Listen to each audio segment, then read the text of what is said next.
আপনার কাজ ছাড়তে পারি না। এর মূল কারণ হলো আপনার এবং আমার পিছনে নফস এবং শয়তান লাগিয়া রইছে।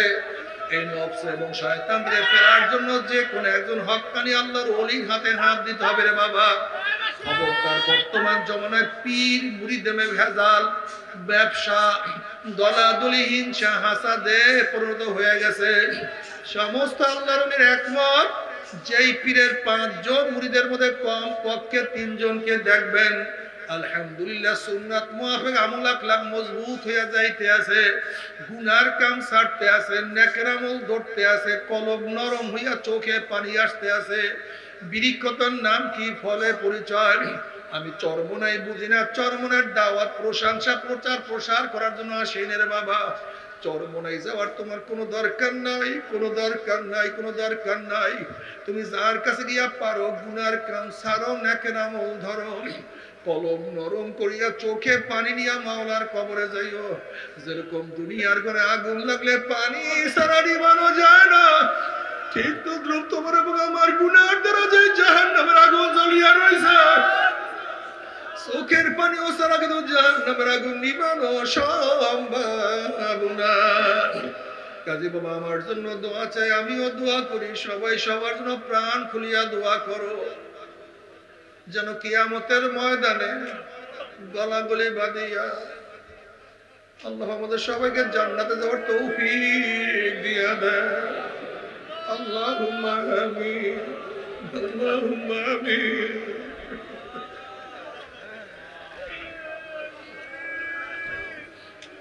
আল্লাহুম্মা আমিন। ও আমার পর্দালে মা বোনেরা, 2 হাত তুলিয়া মাওলার দরবারে কান্দো।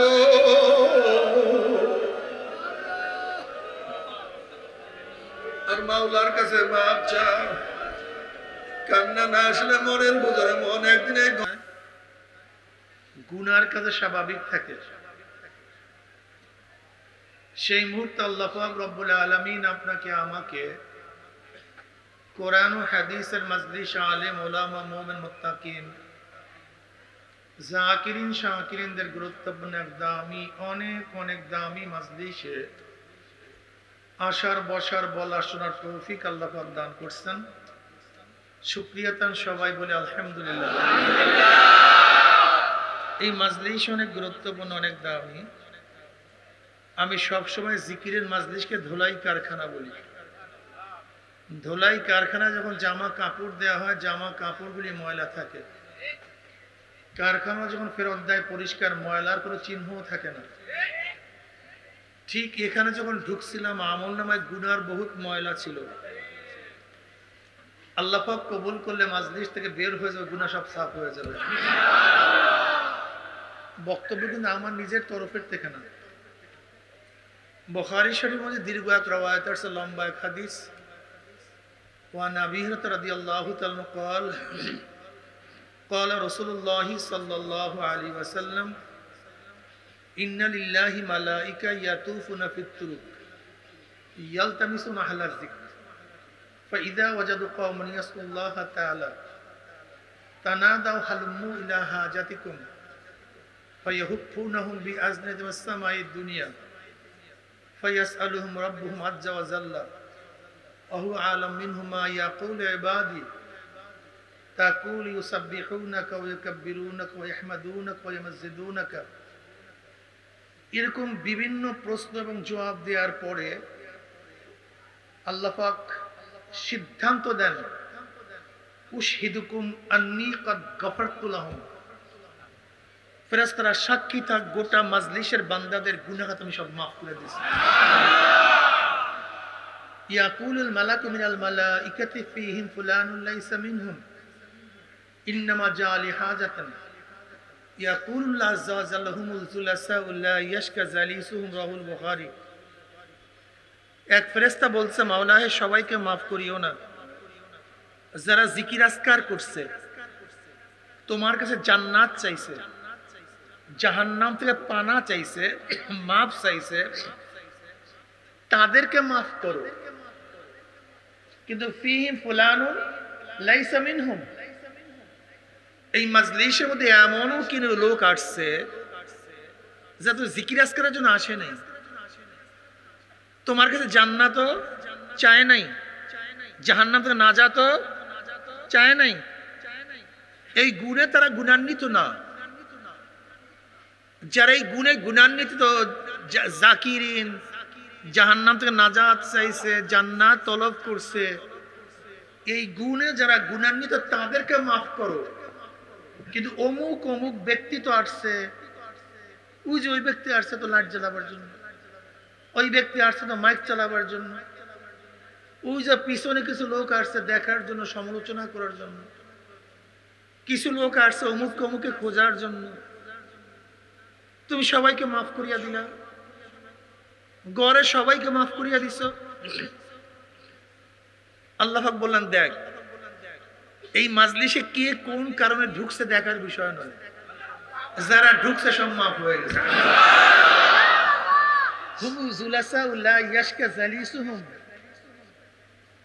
এত দামি মাজলিস, এর উদাহরণ নাই দুনিয়াতে। গড়ে সব কামিয়াবি হওয়ার উদাহরণ নাই। আপনি জমিদার বাড়ির বিবাহের কার্ড পান নাই, আপনার কাছে কার্ড নাই, কিন্তু আপনি কার্ডওয়ালাদের সাথে মেহমান খানায় ঢুকে গেছেন। কাদের সাথে? কাদের সাথে?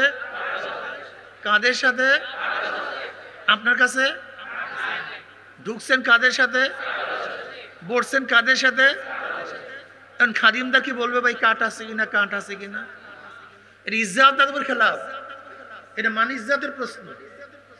শাহী মেহমান খানায় কাঠ দেখিয়া দেখিয়ে খাদ্য দেওয়া হয় না, বরং কাঠওয়ালাদের সাথে বসছো, যাদের কাছে কাঠ ছিল তুমি তাদের সাথী হয়ে গেছো, তাদের কাছে বসছো, তাদের মাজলিসে বসছো। এখানে কাঠ দেখিয়া দেখিয়ে খাদিম দেওয়া হবে না, বরং যারা কাঠওয়ালা তাদের জন্য যে খাদ্য, কাঠবিহীনরা তুমি তার সাথে বসার কারণে তোমার জন্য, কথা বলেন, তোমার জন্য, কাঠওয়ালাদের জন্য যে মেহমানদারি, কাঠবিহীনদের জন্য কেন? কারণটা কি? বসছো কাঠওয়ালাদের জন্য যে সম্মান ইজ্জত, কাঠবিহীনদের জন্য। দুনিয়ার মধ্যে কাঠওয়ালাদের সাথে কাঠবিহীনরা বসতে পারলে যদি একই আপ্যায়ন আপ্যায়িত হতে পারে, একই সম্মানে ভূষিত হতে পারে, তাহলে এখানে কিছু লোক আছে আল্লাহওয়ালা, নেককার, দ্বীনদার, আমরা কিছু আছি গুনাহগার, বসছি কাঠওয়ালাদের সাথে, আল্লাহওয়ালাদের সাথে, জাকিরিনদের সাথে। যেহেতু তাদের মাজলিসে আসি, আল্লাহ পাক রব্বুল আলামিন যখন কাঠওয়ালাদেরকে মাফ করার ঘোষণা দিবেন, নাজাতের ঘোষণা দিবেন, আমরা তাদের সাথে থাকার কারণে আল্লাহ আমাদেরকে মাহরুম করবে না, তাদের সাথে আমাদেরকে মাফ করে দিবেন।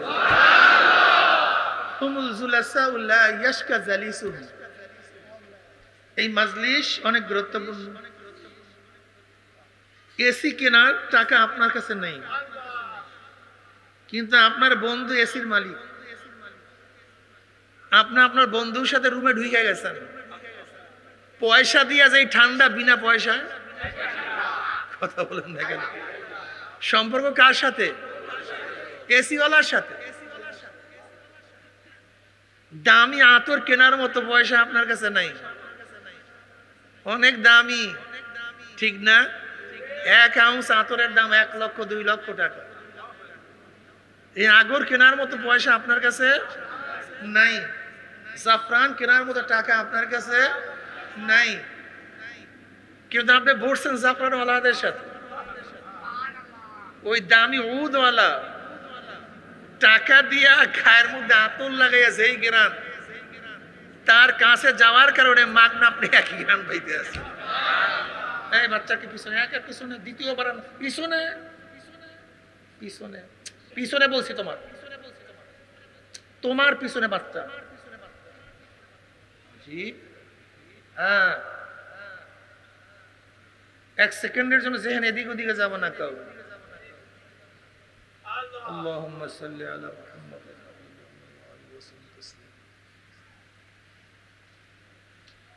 জেহেন খুব মারাত্মক। জেহেনের গতি জানেন?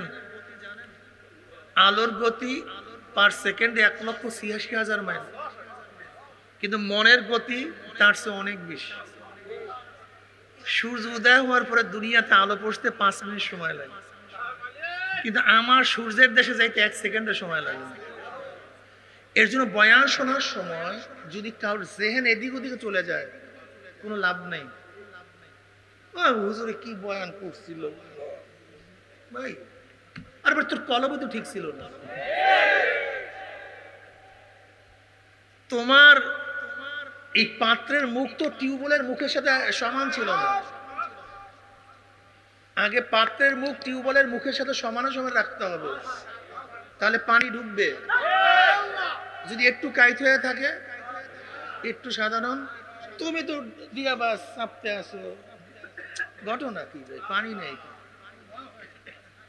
তোমার মুখটা ঠিক নেই।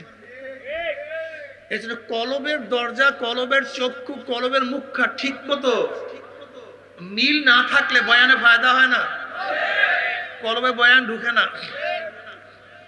এই মাজলিস অনেক গুরুত্বপূর্ণ, অনেক দামি। আমার তন ও মন, শরীর এবং মন একই জায়গায় রেখে বয়ান শুনবেন। বুঝ সবচেয়ে দামি। সবচেয়ে দামি কি ভাই? হ্যাঁ, এর চেয়ে দামি কোনো জিনিস নেই। সবচেয়ে দামি বুঝ। এই বুঝের কারণেই মানুষ নাস্তিক, এই বুঝের কারণেই মানুষ আস্তিক, এই বুঝের কারণেই মুসলমান, এই বুঝের কারণেই হিন্দু, এই বুঝের কারণেই খ্রিস্টান, এই বুঝের কারণেই ইহুদি, এই বুঝের কারণেই কেউ আওয়ামী লীগ, কেউ বিএনপি, কেউ জাতীয় পার্টি, কেউ কমিউনিস্ট। এই বুঝের কারণেই কেউ মদ বিক্রি করে দুধ পান করে, কেউ দুধ বিক্রি করে মদ পান করে। এই বুঝের কারণেই কেউ প্রচন্ড শীতের মধ্যে নামাজ পড়ে, আর কেউ আরামে থাকিও নামাজ পড়ে না। এই বুঝের কারণেই কেউ রিক্সা বহন করে চৈত্র মাসের দিন, জিব্রা কলিজা শুকায় যায় কিন্তু রোজা ভাঙে না। আর এই বুঝের কারণেই কেউ এসির মধ্যে সারা দিন থাকে, এরপর রোজা রাখতে। সব কি ভাই? সব কি? সব বুঝ, সব বুঝ। যাদের বুঝ আসছে আল্লাহ বলতে নাই, স্রষ্টা বলতে কেউ নেই, এই বুঝ যাদের মধ্যে আসছে তারা নাস্তিক হয়ে গেছে। কি হয়ে গেছে? নাস্তিক হওয়ার কোনো চক্ষু অন্ধ হয় নাই, কান বহেরা হয় নাই, বোবাও হয় নাই, বিকলাঙ্গ হয় নাই। কিন্তু কেন বললেন ব্যক্তি নাস্তিক? বললেন কেন? সেই বুঝটা কি? স্রষ্টা বলতে কিছু নাই, বাস জাহেল, মূর্খ। মনে রাখতে হবে, জাহেল ব্যতীত, মূর্খ ব্যতীত, অল্প এলেম জ্ঞান ব্যতীত কেউ নাস্তিক হতে পারে না। নাস্তিকের জন্য জরুরি অল্প বিদ্যা। তা বলতে পারেন হুজুর বড় বড় প্রফেসর, ডক্টর, তারাও তো নাস্তিক। এরকম দেখা যায়। আসলে ডক্টর হইছে, প্রফেসর হইছে, কিন্তু এলেমের গভীরতা অর্জন করতে পারে নাই। এলেমের গভীরতা ভিন্ন জিনিস। ইমাম আজম আবু হানিফা রাহমাতুল্লাহ আলাইহির সাথে এক নাস্তিকের সাথে বহস। নাস্তিক বলতেছে স্রষ্টা বলতে কেউ নাই। ইমাম আজম বলছে আমি প্রমাণ করবো স্রষ্টা আছে। বিশাল বহস, বিশাল আয়োজন, লক্ষ লক্ষ মানুষ উপস্থিত, বিশাল মঞ্চ করা হয়েছে। আজকে নাস্তিকের সাথে বহাস হবে। নাস্তিক সময় মতো উপস্থিত, লক্ষ লক্ষ মুসলমান উপস্থিত, কিন্তু ইমাম আজম আবু হানিফা রাহমাতুল্লাহ আলাইহি তিনি মঞ্চে নেই, তিনি মঞ্চে আসেন না। টাইম চলে যাইতেছে, মিনিট আসে না, ঘন্টা আসে না, মুসলমানদের কলিজায় পানি নেই। আজকে ইমান ইসলামের অবস্থা কি হয় জানি না। সমস্ত মানুষ চিন্তিত, এই টাইম শেষ হবে হবে, হঠাৎ দূর থেকে দেখা যায় ইমাম আজম আবু হানিফা রাহমাতুল্লাহ আসতে আছে, আর নাস্তিক তো এইদিকে ফাল করতেছে, বলছি না পারবে না, বলছি না, তাদের কোনো দলিল নেই, প্রমাণ নেই, বাস সে ফাল পারতেছে। ইমাম আজম আবু রহমতুল্লাহ আলাই আসার পরে নাস্তিক বলছে, এত দেরি করছেন কেন, আপনার ওই টাইমে আসার কথা ছিল, আসেন না কেন? চলে ভাই দেখেন, আপনি জানেন আমার বাড়ি নদীর ওপারে, আপনি জানেন আমার বাড়ি নদীর ওপারে, আমি সময় মতোই নদীর পাড়ে আসছি, এখানে পার হয়ে আসব, কিন্তু এসে দেখি খেয়া নেই। কি নাই? এখন অপেক্ষায় আছি খেয়া নাই, অপেক্ষায় আছি খেয়া নেই, পার হব কিভাবে? হঠাৎ দেখি নদীর উপর থেকে একটা গাছ এমনি এমনি ভেঙে গেছে। তারপর এবার ইমাম আজম আবুর বলতেছে, দেখি গাছটা নদীর ঢেউয়ে ঢেউয়ে তুফানে তুফানে তক্তা হয়ে গেছে। আচ্ছা, আল্লাহ উপর আগে করেন না, কথা শোনেন, তক্তা হয়ে গেছে। এখন নাস্তিক বলছে তারপর, এখন ব্যাংক করে বলতেছে, তারপর আমি দেখতেছি তক্তাগুলি কোন মিস্ত্রি ব্যতীত, কোন ব্যক্তি ব্যতীত নিজে নিজে জোড়া লেগে গেছে। তারপর নাস্তিক হাসে, আমি দেখলাম সেই নৌকাটা মাঝি মাল্লা ব্যতীত উপর থেকে সরাসরি আমার দিকে চলে আসছে। তারপর আমি নৌকা চললাম, তারপরে মাঝি মাল্লা ব্যতীত দেখি সোজা এপারে চলে আসছে। ভাই সেই নৌকায় আসতে তো দেরি হয়ে গেছে। এবার নাস্তিক বলতেছে, এই লক্ষ লক্ষ জনতর, আপনারা শোনেন তো, একটা গাছ কি কোন ব্যক্তি কাটা ব্যতীত এমনি এমনি পড়তে পারে? বলে ধরে নেন, বন্যায় ঝড়ে গাছটা পড়ে গেছে, ধরে নেন, মানলাম। আচ্ছা বলেন তো, মিস্ত্রি ব্যতীত, করাত ব্যতীত এই গাছটা কি তক্তা হতে পারে? নাস্তিক বলতেছে ধরে নেন কোন রকমের ঢেউতে বা অন্য কোন কায়দায় তক্তা হয়ে গেছে। আচ্ছা বলেন তো, সেই তক্তাগুলি কোন মিস্ত্রি ব্যতীত, কারিগর ব্যতীত আপনার নৌকা হতে পারে? আপনি বলুন তো, সেই নৌকা মাঝি মাল্লা ব্যতীত সরাসরি নদীর উপর থেকে এপারে আসতে পারে? আচ্ছা বলেন তো, তারপরে সে উপর থেকে আবার মাঝি মাল্লা ব্যতীত এখানে আসতে পারে? এও কি বিশ্বাস করে? এ যা বিশ্বাস করে তার চেয়ে বড় মূর্খ আর কেউ হতে পারে? এবার ইমাম আজম আবু হানিফা বলতেছে, এই মূর্খ, তোর কথায় তুই তো মূর্খ। যদি সাধারণ একটা গাছ কোন ব্যক্তি ব্যতীত পড়তে না পারে, সাধারণ একটা গাছ কেউ না ফাড়লে, তক্তা না করলে যদি তক্তা না হতে পারে, সাধারণ একটা গাছ তক্তাগুলি কোন মিস্ত্রি ব্যতীত যদি নৌকা না হতে পারে, সাধারণ একটা নৌকা যদি একজন মাঝি মাল্লা ব্যতীত এপারে না আসতে পারে, আবার সেই নৌকাটা মাঝি মাল্লা ব্যতীত এপারে না আসতে পারে, তা আসমান, জমিন, সূর্য, চন্দ্র, তারকা, এই হাজারো লক্ষ কোটি কোটি মাখলুকাত কোন খালেক, কোন স্রষ্টা ব্যতীত এমনি এমনি হয়ে গেছে? এটা হতে পারে? এবার তো নাস্তিক লাজবাব, প্রশ্ন করতে পারেন, সবই আল্লাহ বানাইছে, তা আল্লাহকে কে বানাইছে? এর জবাব তো আল্লাহ নিজেই দিয়ে, হু আল্লাহ। কে জবাব দিছে? কি জবাব দিছে? হুয়াল, তিনি শুরু, তিনি কি? এর জবাব তো আগেই আছে, তিনি শুরু। সহজ জবাব, এর সাথে সহজ কোনো জবাব নেই। কেমন? 10-এর আগে 9, 9-এর আগে 8-এর আগে 7-এর আগে 6-এর আগে 5-এর আগে 5-এর আগে 4-এর আগে 3-এর আগে 2-এর আগে 1-এর আগে। কেন? কেন? কেন? 8-এর আগে সংখ্যা আছে, 6-এর আগে সংখ্যা আছে, 2-এর আগে সংখ্যা আছে, 1-এর আগে থাকবে না কেন? হুয়ালা হুয়ালা, এখান থেকে শুরু। সব সংখ্যার আগে সংখ্যা থাকে, 1-এর আগে এখানেই জিরো, এইটাই শুরু। মাইক বানাইছে কে? মানুষ। মানুষ বানাইছে কে? আল্লাহকে বানাইছে কে? কেউ না, সেই শুরু, সেই তো শুরু। তুমি কেন দেখো না যে কোনো কিছু সৃষ্টি না করলে, স্রষ্টা না থাকলে সৃষ্টি হয় না? তো এই গোটা সব কিছু এত সুন্দরভাবে কে সৃষ্টি করলেন? 5 টাকার নোটের থেকে, 5 টাকার সাজের থেকে কয় টাকার নোট বের হয়? 10 টাকার সাজের থেকে 10 টাকা।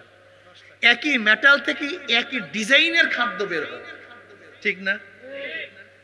অথচ তোমার মায়ের সাজের থেকে 10 জন ভাই বের হয়েছে, একজনের চেহারার সাথে আরেকজনের চেহারা একই সাজ, মেটাল এক, কিন্তু চোখের সাথে চোখের মিল নেই। আল্লাহকে চিনেন? আল্লাহ কত সুন্দরভাবে আপনাকে আমাকে সৃষ্টি করেছেন। আজকে বলেন তো, যদি চক্ষুটা আল্লাহ পিছনে দিতেন তাহলে অবস্থাটা কি হইতো? খাদ্য নিতাম, পিছনে দেখতাম, এরপরে খাইতাম। নাকটা যদি ডাইন পাশে দিতেন অবস্থাটা কি হইতো? খাদ্য নিতাম, এখান নিয়ে ঘেরান শুনতাম, তারপরে খাইতাম। কিন্তু আল্লাহ পাক কিভাবে সৃষ্টি করছেন দেখেন তো। হাত দিবেন, হাত বলবে গরম না ঠান্ডা। উঠাবেন, চক্ষু বলবে ময়লা আছে কি নাই। যখনই কাছে নিবেন মুখের, নাক বলবে পচা না ভালো। মুখে দেওয়ার আগে জিহ্বা বের হয়ে যাবে, ও বলবে উপযুক্ত কি উপযুক্ত না, লালা বের হয়ে যাবে গলাবার জন্য। আমার মাওলার কৃষ্মা দেখছেন কত সুন্দর। আল্লাহ পাক কি বলেন জান? অফি আনফুসিকুম আফালা তুবসিরুন। আমি যে তোর মধ্যেই আছি, তুই দেখোস না কেন? তুই দেখো না কেন? এই বেয়াকুফেরা, যারা মাওলাকে খুঁজতে কোথায় যাও জানি না।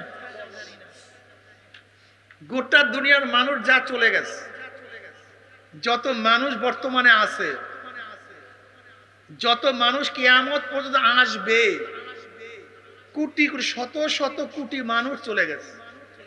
শত শত কোটি মানুষ বর্তমানে, কত লক্ষ কোটি মানুষ আসবে আমরা জানি, কিন্তু একজনের চোখের সাথে আরেকজনের চোখের মিল নেই। জায়গা কতটুকু দেখেন তো, এই চক্ষুর জায়গা কতটুকু? যত মানুষ চলে গেছে, যত মানুষ আছে, যত মানুষ আসবে, কোন ডিজাইনার, কোন ডিজাইনার চোখের মধ্যে এত ডিজাইন করলো যে লক্ষ লক্ষ কোটি কোটি চোখের সাথে আরেকজনের চোখের মিল নেই? যত মানুষ চলে গেছে, যত মানুষ আছে, যত মানুষ আসবে, একজনের দাঁতের সাথে আরেকজনের দাঁতের মিল নেই, জানেন নাকি? এর জন্য সৈন্যরা যখন যুদ্ধে যায় দাঁতের পাটির ছাপ নেয়, কারণ বোমায় বা আগুনে যদি চেহারা ঝলসে যায়, লাশকে নির্বাচন না করা যায় লাশটা কার, কোন ব্যক্তি, তখন এই দাঁতের পাটির ছাপ দেখিয়া নির্বাচন করা হয় এই ব্যক্তির, অমুক ব্যক্তির লাশ। তা যত মানুষ চলে গেছে, যত মানুষ আছে, যত মানুষ কিয়ামত পর্যন্ত আসবে, একজনের দাঁতের সাথে আরেকজনের দাঁতের, মাওলাকে চিনো না, চিনবা না মাওলাকে? বেয়াকুব। আমি কথা বলছি, রক ফুলিয়া গাছ, দেখেন না, দেখেন না রক ফুলতেছে না? আপনাদেরও কি রক? সবাই দুইটা তারের মতো, তারের মতো দুইটা রক। যত মানুষ চলে গেছে, যত মানুষ আছে, যত মানুষ আসবে, একজনের গলার সাথে আরেকজনের গলার মিল নেই, সুরের সাথে সুরের মিল নেই। আপনি বুঝেন অবস্থাটা কি? হ্যাঁ, যত মানুষ চলে গেছে, যত মানুষ আছে, যত মানুষ আসবে, এই বৃদ্ধাঙ্গুলি কতটুকু জায়গা বলেন তো? সিকি পরিমাণ জায়গা। একজনের আঙ্গুলের ছাপের সাথে আরেকজনের আঙ্গুলের ছাপের কোনো মিল নেই। এ কোন কারিগর,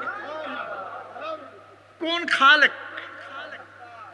এই যে হাত লাগাইছে, এই হাত, এই যে হাতের স্পর্শ, গোটা দুনিয়াতে যা চলে গেছে, যা আছে, যা আসবে, এই হাতের স্পর্শের সাথে আরেকজনের হাতের স্পর্শের মিল নাই। আল্লাহ কি ছিল না তুমি? আল্লাহ কফি আনফুসিকুম আফালা তুবসিরুন, আমি তো তোর মধ্যেই, তুই কোথায় খোঁজ করা আমার? আমি তো তোর মধ্যেই আছি। যত মানুষ চলে গেছে, যত মানুষ আছে, যত মানুষ আসবে, এই চেহারার সাথে কোনো মিল নেই।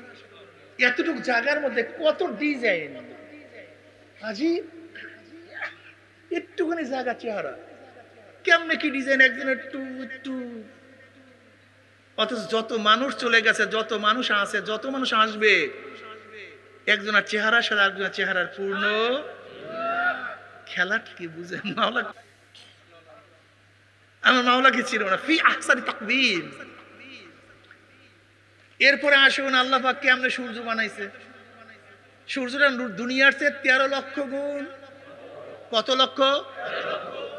9,30,00,000 মাইল উঁচায়, 9,00,00,000, দুনিয়ার চেয়ে 13 লক্ষ গুণ এই সূর্যটা চলতেছে, এত উঁচায়।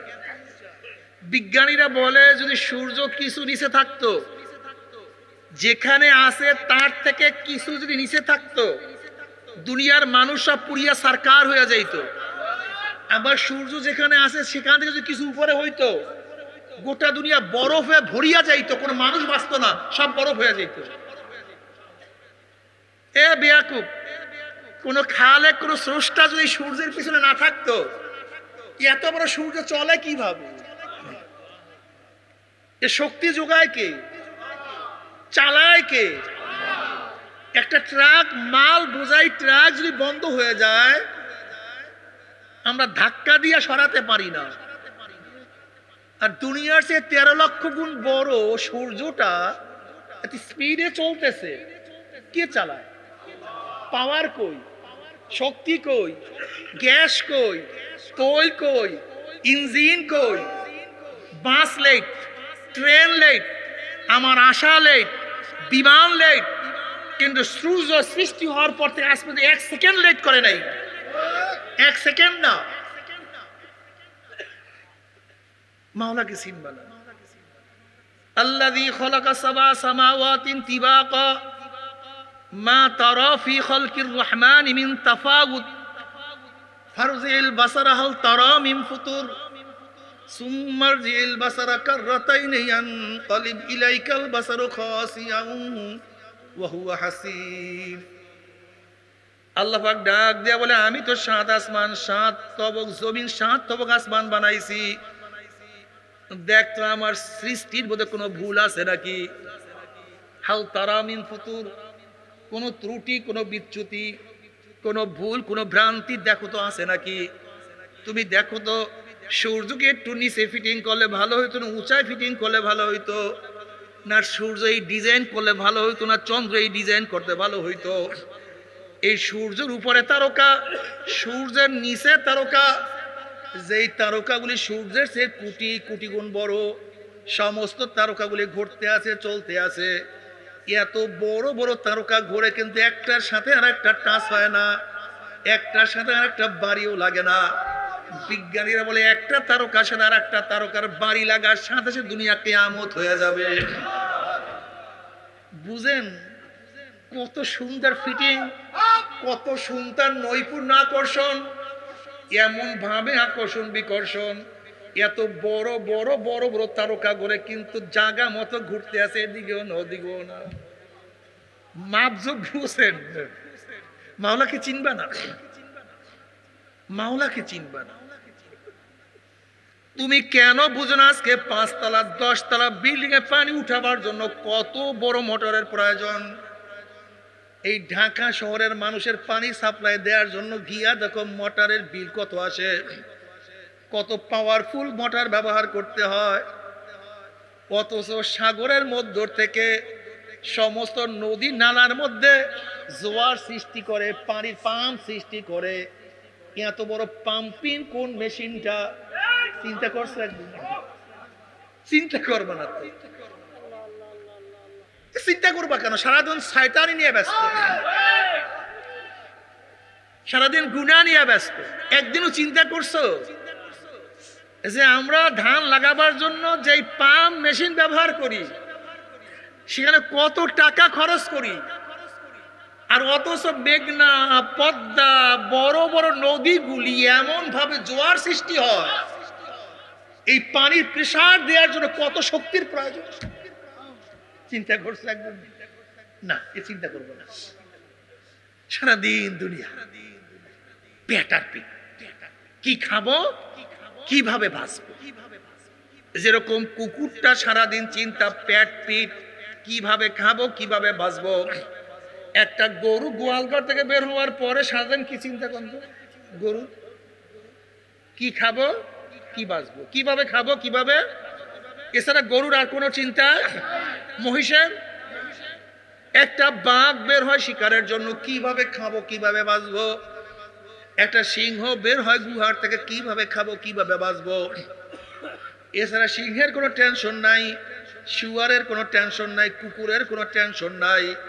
আমাকে কি বানাইলো, কেন বানাইলো, এই আসমান কে বানাইছে, সূর্য কে বানাইছে, চন্দ্র কে বানাইছে, তারকা কে বানাইছে, এত এত বিশাল বিশাল আসমান উঁচা কে করছে। এই পানি কে পাম্প করতে আছে, কে পানি বাষ্প সৃষ্টি করিয়া মেঘ করিয়া তার থেকে সুস্থ সুন্দর মিষ্টি পানি বর্ষণ করতে আছে। কে জমিনকে মারিয়া আবার জমিনের মধ্যে বৃষ্টি বর্ষণ করিয়া জমিনকে জেতা করিয়া ফেলাইতে আছে। সেই জমিনের মধ্যে আবার কে ফসল লাগাইতে আছে, কে ফসল ফলাইতে আছে। আমার মাওলার ডাক দিয়া বলে খুলিকালা কুম্মা ফিল আরদি জামিয়া, বান্দা যা কিছু সব তোদের জন্য। আসমান তোদের জন্য, সূর্য তোদের জন্য, তারকা তোদের জন্য, গাছ তোদের জন্য, পানি তোদের জন্য, বাতাস তোদের জন্য। বান্দা আমি তোদের জন্য হরেক ডিজাইনের খাদ্য তৈরি করছি। বান্দা তুই ল্যাংরা আম খাবি, ভালো লাগে না, এবার ফজলি খা। তোর ফজলি আম খাইতে খাইতে ভালো লাগে না, গোপাল ভোগ খা। গোপাল ভোগ খাইতে ভালো লাগে না, চোষা আম খা। চোষা খাইতে ভালো লাগে না, কমলা খা। কমলা খাইতে ভালো লাগে তুই আপেল খা। আঙ্গুর খা, আঙ্গুরের মধ্যে বহু জাত তৈরি করছি আমি। কমলার মধ্যে হাজারো জাত তৈরি করছি। তোর মুরগির গোশ ভালো লাগে না, গরুর গোশ খা। গরুর গোশ ভালো লাগে না, খাসি খা। তুই কি দেখো আমি পাঁজরের মধ্যে ভিন্ন স্বাদ লাগাইছি, রানের মধ্যে ভিন্ন স্বাদ লাগাইছি, আমি মজকের মধ্যে ভিন্ন স্বাদ লাগাইছি, কলিজার মধ্যে ভিন্ন স্বাদ লাগাইছি, নারের মধ্যে ভিন্ন স্বাদ লাগাইয়া দিছি। তুই ঝালি করবি এক স্বাদ, ভুনা করবি ভিন্ন স্বাদ, কাবাব করবি অন্য স্বাদ, কই মাছের মধ্যে ভিন্ন স্বাদ, শিঙের মধ্যে ভিন্ন স্বাদ, রুইর মধ্যে এক স্বাদ, পেটের মধ্যে ভিন্ন স্বাদ, পিঠের মধ্যে অন্য স্বাদ, ঘাড়ের মধ্যে অন্য স্বাদ। বন্দারে সব তোদের জন্য, তোর আমার খুবই আদরের।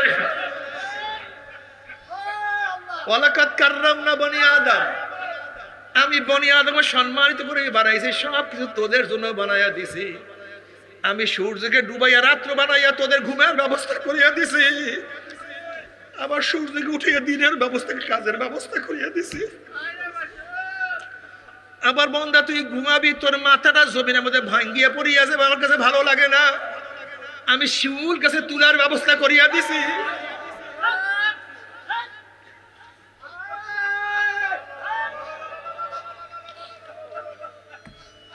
বন্দা তোর শীতের জন্য কত সুন্দর পোষমিক কম্বল, পোষমিক ব্যবস্থা করছে।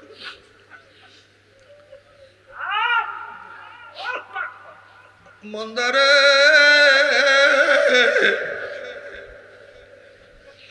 ধান তোর বাবাই সৃষ্টি করে নাই, পানি তোর কোনো বিজ্ঞানী বাবাই সৃষ্টি করে নাই।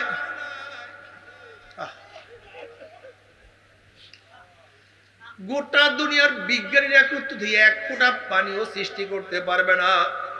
গোটা দুনিয়ার বিজ্ঞানীরা একত্রিত হয়ে বাতাস সৃষ্টি করতে পারবে না রে বন্ধ। বন্ধে এত গর্ব করো কেন? আমি যদি অক্সিজেন বন্ধ করিয়া দেয়, গোটা দুনিয়ার মানুষ মুহূর্তের মধ্যে মরিয়া সাফ হইয়া যাবে। আমি পানি যদি জমিনের নিচে নিয়ে যাই, কেউ তো পানি পাবি না, আর বাঁচতেও পারবি না।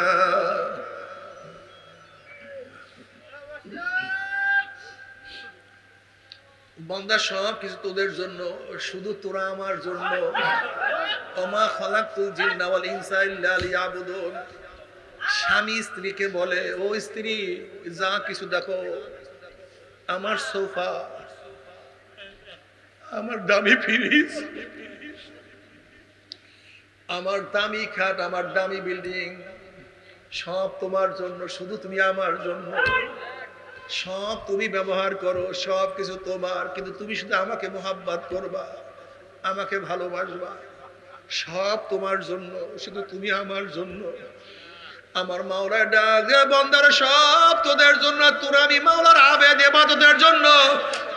বন্দারে তুই আমার নিয়ামত খাইয়া লইয়া যখন সেজদায় পড়িয়া সুবহানা রাব্বিয়াল আলা বলিয়া টান মারো, আমার কুদরতি কলবটা শান্তি হইয়া যায়।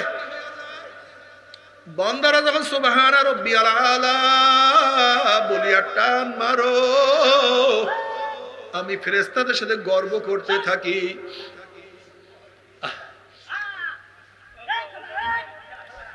বন্দারা সব তোদের জন্য, কিন্তু আমি কি দেখলাম, একটা গরু সারাদিন খাওয়া বাঁচা নিয়ে ব্যস্ত। তুইও ঘুম থেকে ওঠার পরে ঘুমাবার আগ পর্যন্ত সারাদিন খাওয়া বাঁচা। এই দোকান, এই ব্যবসা, এই বাণিজ্য, এই চাকরি, এই নৌকারি, এই টাকা, এই পয়সা, এই ইজ্জত, এই সম্মান, এইটা সেইটা করতে করতে তুই রাতে ঘুমাইয়া যাও। আমি মাওলার ইবাদত করো না, তুই নামাজ পড়ার সুযোগ পাও না, তুই নামাজে যাও না। বন্দা, তোর মধ্যে আর গরুর মধ্যে কি পার্থক্য? বন্দা, কিন্তু শোন, গরুর জন্য কবর নাই, কিয়ামত নাই, মিজান নাই, পুসরাত নাই। এর জন্য হযরত আবু বকর সিদ্দিক রাদিয়াল্লাহু তাআলা আনহু একদিন জঙ্গলে গিয়ে দেখেন গাছের নিচে একটা গরু শোয়া। আবু বকর সিদ্দিক রাদিয়াল্লাহু তাআলা আনহু গরুর পিঠে হাত দিয়ে বলে, গরু, আমি কেন মানুষ হইলাম, কেন তুই হইলাম না, আমি কেন গরু হইলাম না? গরু, তুই জঙ্গলে ঘোরো, কোনো টেনশন নাই, কোনো চিন্তা নাই।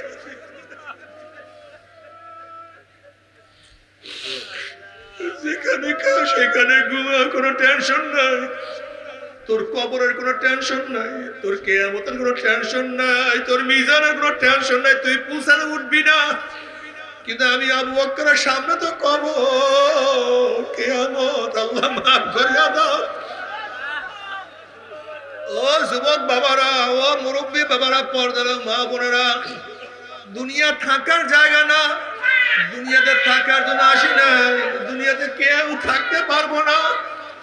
তুমি কি দেখো নাই, নবী মুসাও নাই, ফেরাউনও নাই, নবী ইব্রাহিমও নাই, নমরুদও নাই, আমার নবীও নাই, আবু জাহেল নাই।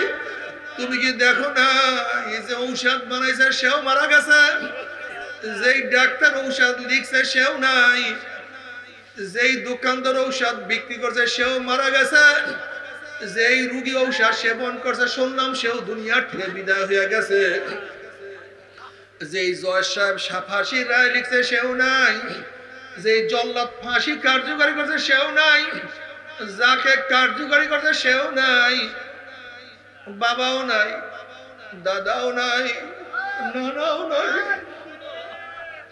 বন্ধু নাই। তুমি আমিও রওনা করছি, কিন্তু কোথায় কোথায় রওনা করছো, কি নিয়ে রওনা করছো? খবরদার, খবরদার, হিসাব নিকাশ না মিলাইয়া কেউ মাওলার কবরে যাইও না।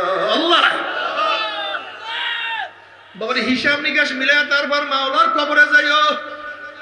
এ আমার যুবক বাবারা, আমার ছাত্র বাবারা, কোথায় রওনা করছো, কি নিয়ে রওনা করছো?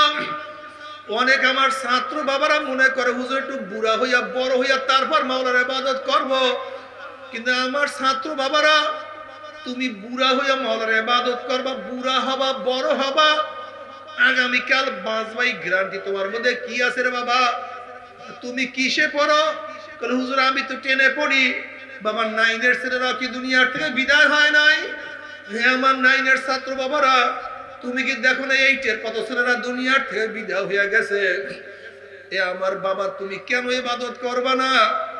তোমার কাঁধের মধ্যে তোমার সন্তানের লাশ উঠিয়া গেছে। এ দাদা হে নানা তুমি এখনো কেন মসজিদে ঢুকবা না? অথচ তোমার নাতির জানাজায় তুমি নিজে উপস্থিত হয়ে গেছো। এ বড় ভাই তুমি এখনো মাওলার পথ কেন ধরবা না? অথচ তুমি নিজেই তোমার ছোট ভাই কবর খনন করার কাছে ব্যস্ত হয়ে গেছো।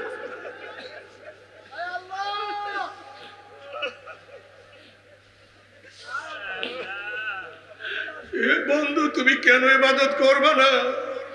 এই মাত্র তোমার বন্ধুকে চিরতরে বিদায় দিয়া চলে আসছে আল্লাহ। ও মা বোনেরা, তুমি কেন খেয়াল করো? আজকে দুনিয়ার ব্যবসায় একবার লস খেলে বারবার ব্যবসা করিয়া লাভ করার আশা করা যায়।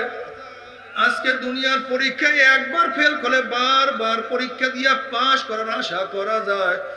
আজকে দুনিয়ার মামলায় ম্যাজিস্ট্রেট করে হারলে জজ করে আপিল করিয়া, জজ করে হারলে হাই করে আপিল করিয়া, হাই করে হারলে সুপ্রিম করে আপিল করিয়া যে তার আশা করা যায়। কিন্তু খোদা না খাস্তা, খোদা না খাস্তা, খোদা না খাস্তা, মওতের মামলায়, কবরের মামলায়, কিয়ামতের মামলায়, ওই মিজান পুসরাতের মামলার যে একবার স্লিপ কাটিয়া যায় আর তো দ্বিতীয়বার আপিল করা যাবে না। আল্লাহ মওতের চান্স একবার, দ্বিতীয়বার কোনো চান্স নাই। কবরে যাওয়ার চান্স একবার, দ্বিতীয়বার যাওয়ার কোনো চান্স নাই। যখন কবরে যাবা নবী আলাইহিস সালাতু ওয়াস সালামের রওজার সাথে সূরা হয়ে যাবে, রাস্তা হয়ে যাবে। ফেরেশতারা প্রশ্ন মান হাজার রাজুল ছিল ওই ব্যক্তিকে। হাজারো ছাত্র যারা সুন্নাত অনুযায়ী চলাফেরা করছে তারা দেখবেন নবীর মাথার সাথে তার মাথার মিল, নবীর চেহারার সাথে তার চেহারার মিল, নবীর পোশাকের সাথে তার পোশাকের মিল, নবীর দলের সাথে তার দলের মিল, নবীর নীতি আদর্শের সাথে তার নীতি আদর্শের মিল, নবীর সাথে তার নেতার মিল। উনি দেখিয়া চিনিয়া ফলাইবে যে আমার নবী জনাবে মুহাম্মদ রাসূলুল্লাহ সাল্লাল্লাহু আলাইহি ওয়াসাল্লাম। আমার মাওলা ডাক দিয়ে আবার সদাকাত দি, আমার বান্দা সত্য কথা বলছে। ওয়াফুশুল ফরাশ মিনাল জান্নাহ ওয়া আলবিসু মিনাল জান্নাহ, আমার বান্দা বান্দির গায়ের মধ্যে জান্নাতের পোশাক লাগায়া দে, জান্নাতের বিছানা বিছায়া দে, জান্নাতের নাজ নিয়ামতের দ্বারা গোটা কবরটাকে ভরিয়া দে। আল্লাহ তুমি কবুল করিয়া না। কিন্তু নাফরমান বদমাশ বেঈমান বাবারা আমার উপর রাগ করিও না, আমার উপর গুসা হইও না। নাফরমান বদমাশ বেঈমান যখন দেখবে নবীর মাথার সাথে তার মাথার মিল নাই, নবীর চেহারার সাথে তার চেহারার মিল নাই, নবীর পোশাকের সাথে তার পোশাকের মিল নাই, নবীর নীতি আদর্শের সাথে তার নীতি আদর্শের মিল নাই, নবীর দলের সাথে তার দলের মিল নাই, নবীর সাথে নেতার কোনো মিল নাই। অমনি নাফরমান আমার নবীকে চিনতে পারবে না। নাফরমান বলবে লাদ্রি, আমি ওনাকে চিনি না, ওনার সাথে আমার কোনো সম্পর্ক নাই, ওনার সাথে আমার কোনো সম্পর্ক নাই। আমার মাওলা ডাক দেবে কাযাবা আদুগুল্লাহ, আমার দুশমন মিথ্যা কথা বলছে। এ কবরের মাটি চাপ দে। অমনি কবরের দুই পাশের মাটি এত জোরে চাপ মারবে, চাপের সুরে এক পাথরের হাঁটি আর এক পাথরে লাগাইয়া ফেলাইবে। এ ফেরেশতারা কবরের মধ্যে আগুন ধরাইয়া দে। অমনি গোটা কবরটা আগুনে ভরিয়া যাবে। আল্লাহ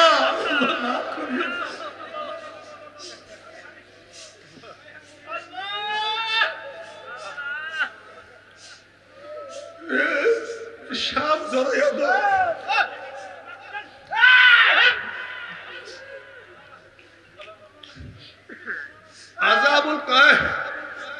আযাবুল কবর হাকুন, কবর আযাব সত্য, কোনো সন্দেহ নাই। তুমি কি বুখারীর মধ্যে রওয়ায়াত দেখো নাই? নবী আলাইহিস সালাতু ওয়াস সালাম খুতবা দেওয়ার জন্য দাঁড়াইলেন।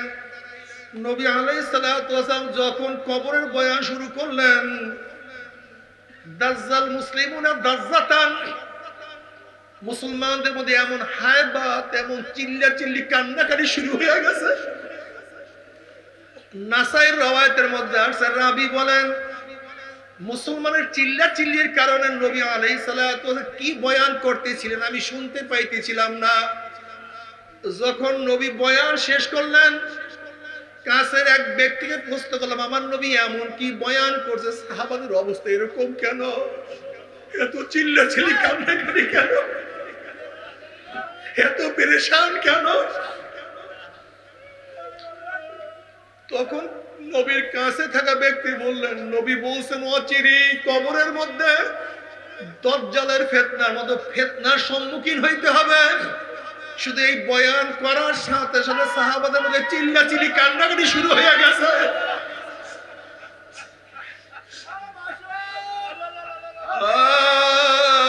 বাবারে, আমাদের কলব তো পাথরের চেয়ে শক্ত হয়ে গেছে।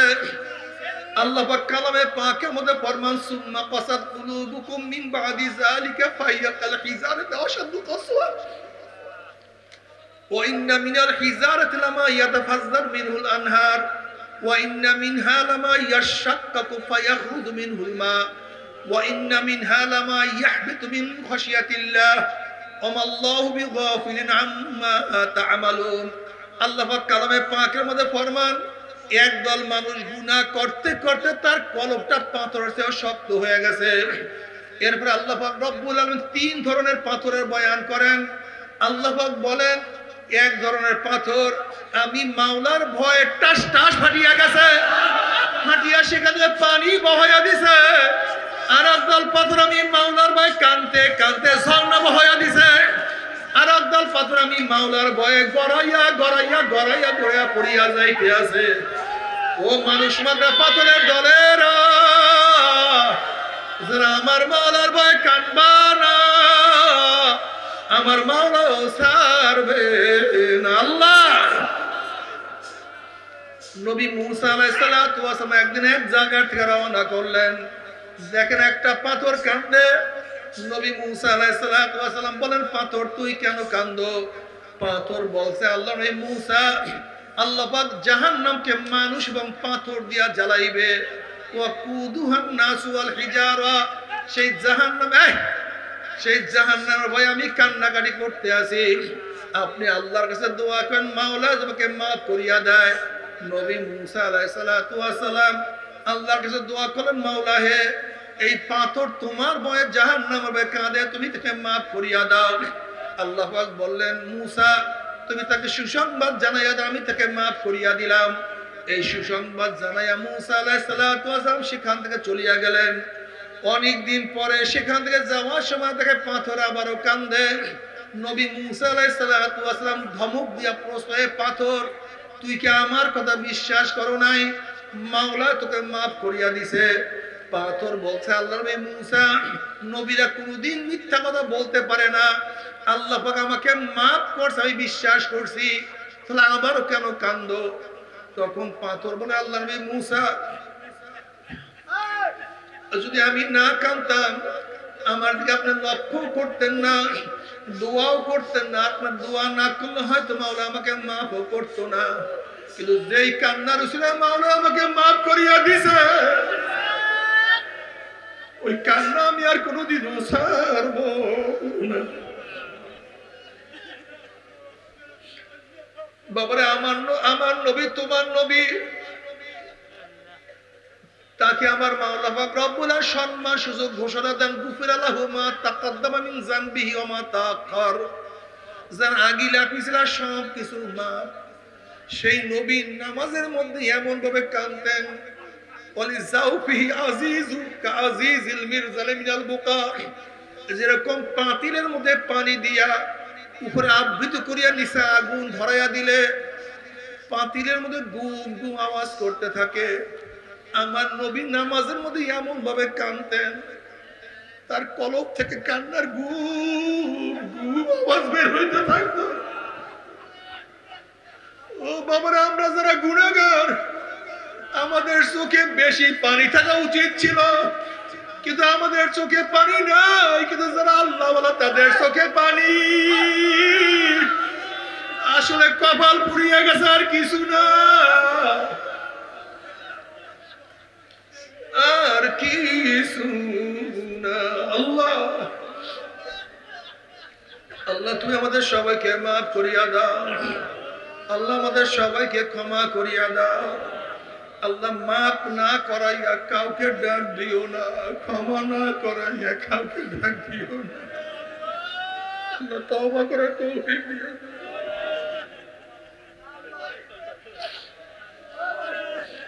ও আমার ছাত্র বাবারা, ও যুবক বাবারা, যদি নবী ইসমাইল আলাইহিস সালাম 8-7-9 বছর বয়সে মাওলার প্রেমে পড়িয়া ছুরির নিচে নিজের গর্দানকে ঝুঁকাইয়া দিতে পারে, তুমি আমি সেই মাওলার পাগল কেন হইতে পারবো না?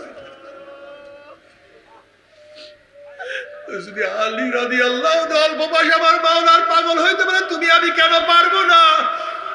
আব্দুল্লাহ ইবনে আব্বাস অল্প বয়সে আমার মাওলার পাগল হইতে পারে, তোমার বয়স আমার বয়স তো অনেক হয়ে গেছে, তুমি আমি কেন মাওলার পাগল হইতে পারবো না? তোমার ছোট বয়স আমার মাওলার পাগল হইতে পারে, তুমি বড় হইয়া কেন মাওলার পাগল হবে না? ও বাবা, তোমার সন্তান যদি আমার মাওলার পাগল হইতে পারে, তুমি বাবা হইয়া কেন মাওলার পাগল হবে না? ও মা, তোমার মেয়েও তোমার মাওলার পাগল, বোরখা পরে দিন অনুযায়ী চলে, তুমি মা হইয়া কেন দিন অনুযায়ী চলবা না? ও দাদু ও নানু, তোমার নাতি আমার মাওলার পাগল, তোমার নাতনি আমার মাওলার পাগল, তুমি মুরব্বী হয়ে কেন আমার মাওলার পাগল হবো না? বাবারে, তুমি কি দেখো না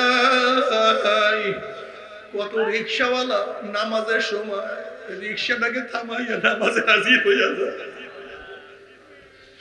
কত ঠেলাওয়ালা চৈত্র বৈশাখ মাসে রোজা রাখিয়া ঠেলা গাড়ি ঠেলায় কলিজা শুকাইয়া যায়, কিন্তু পানির মধ্যে ডুব দিয়ে এক ঢোকও পানি পান করে না। তুমি এত আরামে থাকিয়ে কেন মাওলার রোজা রাখবে না?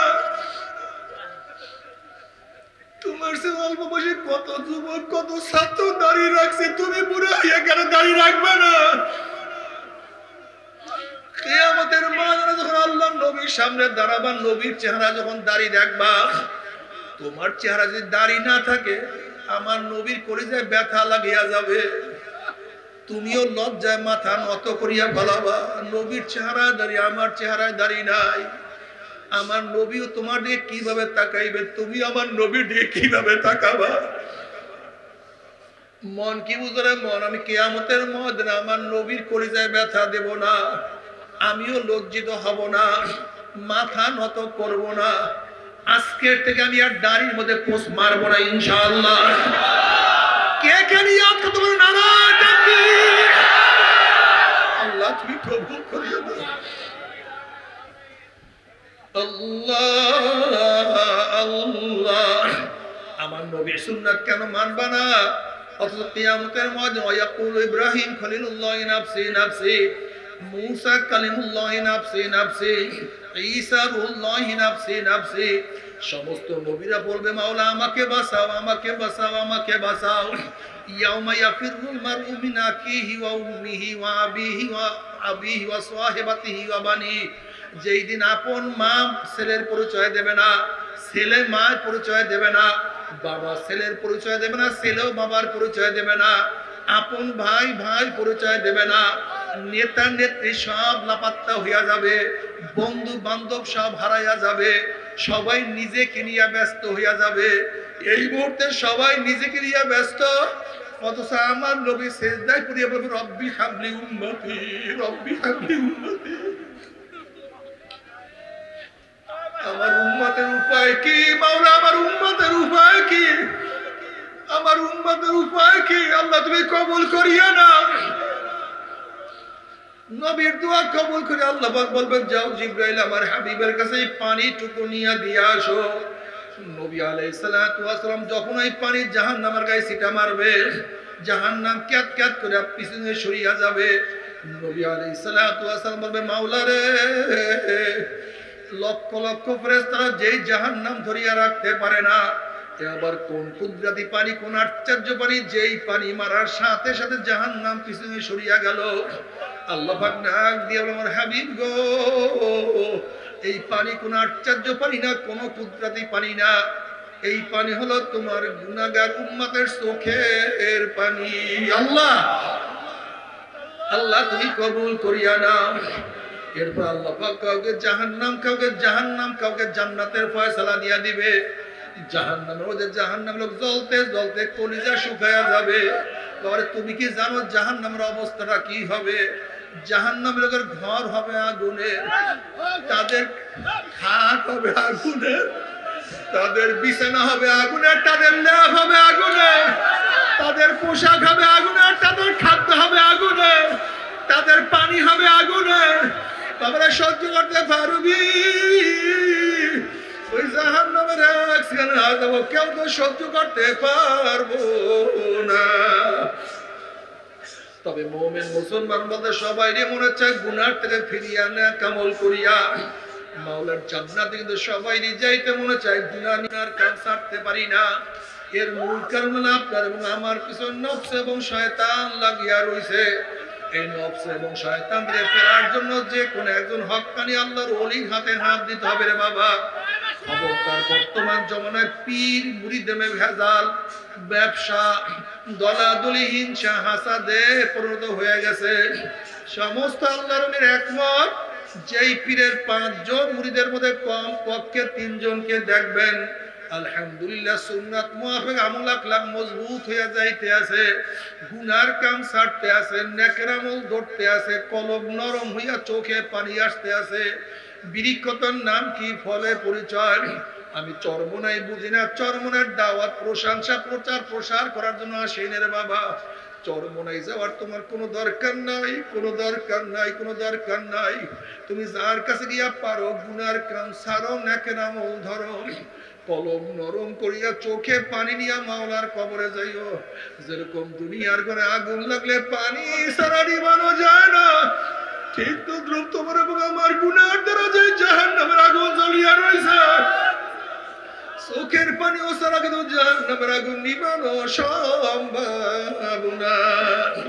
কাজী বাবা আমার জন্য দোয়া চাই, আমিও দোয়া করি, সবাই সবার জন্য প্রাণ খুলিয়া দোয়া করো, যেন কিয়ামতের ময়দানে গলাগলি বাঁধিয়া আল্লাহ আমাদের সবাইকে জান্নাতে যাওয়ার তৌফিক দিয়া দেয়।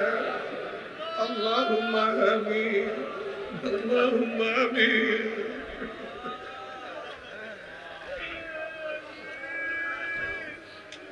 আল্লাহুম্মা আমিন। ও আমার পর্দালে মা বোনেরা, 2 হাত তুলিয়া মাওলার দরবারে কান্দো।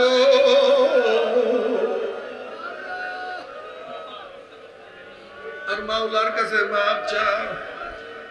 কান্না না আসলে মনের ভিতরে মন একদিন এই ঘরের দরজা দিয়ে নতুন বউ হয়ে উঠছিল রে মন।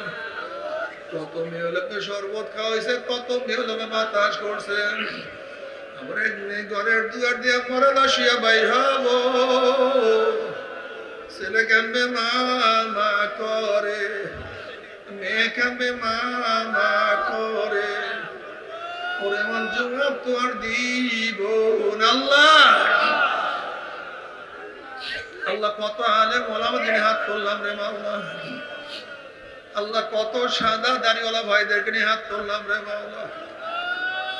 আল্লাহ কত বেগুনার নাবালেক তালবি আলিম ভাইদেরকে নিয়ে হাত তুললাম রে মাওলা। আল্লাহ কত জাকিরিন শাকিরিন আর খাস খাস বান্দাদেরকে নিয়ে হাত তুললাম রে মাওলা। আল্লাহ আমি তো গুনাহগার, আমার দিকে না তাকাইয়া তোমার যেই বান্দার হাত পছন্দ হয় তার উপরে আমাদের সবার গুনাহ খাতা মাফ করে দাও আল্লাহ।